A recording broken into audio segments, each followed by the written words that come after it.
अरे भैया तुम्हारी इस परिवार की लड़ाई ने तो महाभारत को भी पीछे छोड़ दिया। तुम्हारी लड़ाई के आगे तो महाभारत की लड़ाई भी फीकी पड़ गई है। अरे भैया ये ऐसा हम नहीं कह रहे हैं, ऐसा सुप्रीम कोर्ट कह रहा है इस परिवार की लड़ाई पर। देख लेते भैया किस परिवार की लड़ाई है ये देख रहे हैं आप।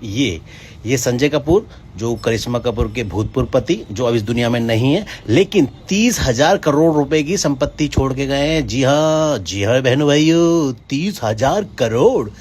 तो इसीलिए ओम प्रकाश बाबू कह रहे हैं अरे भैया तुम्हारी लड़ाई तो महाभारत से भी आगे बढ़ गई है। तो ये सुप्रीम कोर्ट ने जवाब दिया है इनके लिए। और क्या कहा है, even Mahabharata would tell says SC on Kapoor spat. देख रहे आप। तो ये है संजय कपूर जो अब इस दुनिया में नहीं है, 30,000 करोड़ रुपए की संपत्ति छोड़ के गए हैं। इनकी माता जी रानी कपूर जो इस समय 80 साल के आसपास हैं, और इनकी जो पत्नी है, इनका नाम है प्रिया कपूर सचदेवा जो भी है, जो इनकी अभी जो वर्तमान पत्नी और इनकी जो माँ के बीच में जो 30,000 करोड़ रुपए की संपत्ति की जो लड़ाई चल रही है, उसने महाभारत को भी पीछे छोड़ दिया, ऐसा कहना है सुप्रीम कोर्ट का। क्योंकि सुप्रीम कोर्ट ने कहा भाई ये परिवार की लड़ाई है, इसे आप आपस में सुलझा लो प्यार से। तो सुप्रीम कोर्ट ने जो भूतपूर्व हमारे चीफ जस्टिस रहे इंडिया के चंद्रचूड़ साहब को कहा कि भाई आप कर दो इनका निपटारा, इनके संपत्ति का।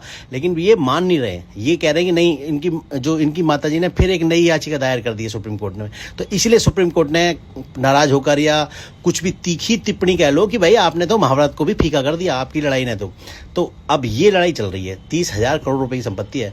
उधर करिश्मा कपूर भी चाह रही कि उसके बच्चों को कुछ मिल जाए भाई, और इनकी बहन भी चाह रही है, इनकी 2 बहनें हैं, इनकी बहनें भी चाह रही है कि भाई संपत्ति माँ के नाम आए, फिर माँ के नाम से फिर हमारे पास भी कुछ आए। तो ये संपत्ति की लड़ाई है। ये पूरी की पूरी 30,000 करोड़ रुपए की संपत्ति है भैया।